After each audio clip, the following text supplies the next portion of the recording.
What's going on, y'all? Today we're watching the trailer for Towa and the Guardians of the Sacred Tree. This is some gameplay, y'all. The Towa Talk gameplay overview specifically. Guys, I'm back on my reviewing game trailers because this is fun, guys. I like doing this because I feel like I'm just now more in tune with like just what's coming out. Whereas like before, just like, just whatever I would happen to just randomly come across, but by like seeking them out, I just find more like interesting stuff, like little things that might like play with like family or just like my brothers or just single player stuff. But so guys, I don't know nothing about this. That's one of the fun things is like not knowing much about most of these games going in and just seeing like what cool creators are doing in the world. So let's dive on in. Let me make sure my audio is right on this though. There we go. Towa and the Guardians of the Sacred Tree, you take on the role of Towa. That's me, child of the gods and protector of a wondrous village that resides at the base of the living sacred tree, Shinju. Cool. For ages, I lived among the villagers of Shinju, and over generations, our village grew to become. This game reminds me of something, y'all. Precious family, and I don't know what. Was our home. Maybe it's like a PlayStation 2 game. Our peace and happiness wasn't to last. Dang. Far from our village, the evil god Magatsu had begun his spread of miasma throughout the lands. And from that poisoned haze, strange and mysterious I kinda like this. It's kind of clean, actually.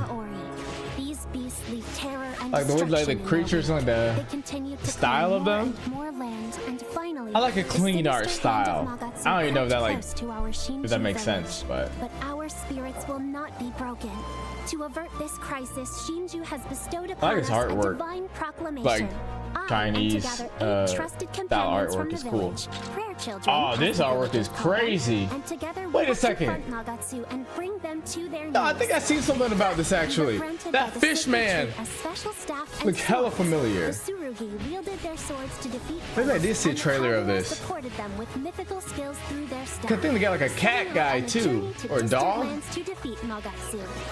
Yet this task has been harder than we thought, and time after time we have been met with defeat. But not all is lost. It is Shinju's gifts that that's what I have seen a trailer of this, but it wasn't like gameplay. Turn back time so we may confront Magatsu once again until victory is certain. And at last, after countless challenges, can you just like roll around with two people, or do you get like a full squad? For the sake of our village and for the prayer children who believed in me and followed me this far, I surely cannot lose. Okay, Towa and the Guardians of the Sacred Tree. That's cool. Coming out September 19th, 2025. That's cool. I'll be honest, y'all. This trailer didn't necessarily hype me up, but it was clean. Like I like seeing like the gameplay, and I feel like normally like cinematic trailers with like a little bit of gameplay, like hype moments, are like that's what's gonna get you the most hype. This is just showing kind of just more of just what the gameplay looked like in general, which is cool to see. I like the animation of like some of like the monsters. Let me put that volume down. Sometimes though, guys, like I have this thing where like I wish a game was like zoomed in maybe more or even like further. Like I don't know if that makes sense, but like these characters, like even I can see them, it's like I kind of like lose the detail of them. Like even though I'm kind of like seeing it, my eyes like just don't register it. But like a lot of the background and stuff looks like really cool. I think like these characters would look better, like, well, I guess most characters would look better up close. But I think like when you have characters that like zoomed out, like making them just look more distinct and more recognizable from that distance is pretty important. So like this guy probably is a little bit more distinct, but even still, it's like something about, I don't know how to describe it, but like just kind of like the detail is like kind of disappears a little bit. I don't know, that was a terrible way to explain it.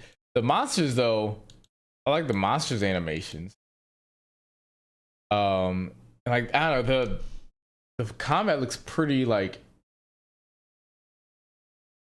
cool. Like I feel like this is a combat system that would actually like feel good. Like playing it, like it might look kind of simple, like the top-down sort of like style of gaming. I think it could be like not really like exactly, but like Path of Exile 2, where it's like it's kind of zoomed out a bit, but like the combat is actually like pretty tight in that. But I do like the animations of like this like guy, like just like the smoothness of those like tails. That animation is so smooth on those. Like there's some good stuff going on here, y'all. I don't even know what I would rate this. This was just solid. I enjoyed it. Let me know what you guys think about Towa and the Guardians of the Sacred Tree, guys. It has a cool style. It's a clean style. If this game was co-op, like, you know, same screen, split screen, or online, I can see myself playing this like with my nephews and niece. If they were, if it was like 4-player co-op, I think that's where a game like this would shine. Would be like at its best. I think for these sort of stylish, stylized like top-down games, I think like co-op is something that just always feels like right at home for me. So yeah, guys, let me know what you think in the comments below of Towa and the Guardians of the Sacred Tree. I'll see you guys next time. Peace.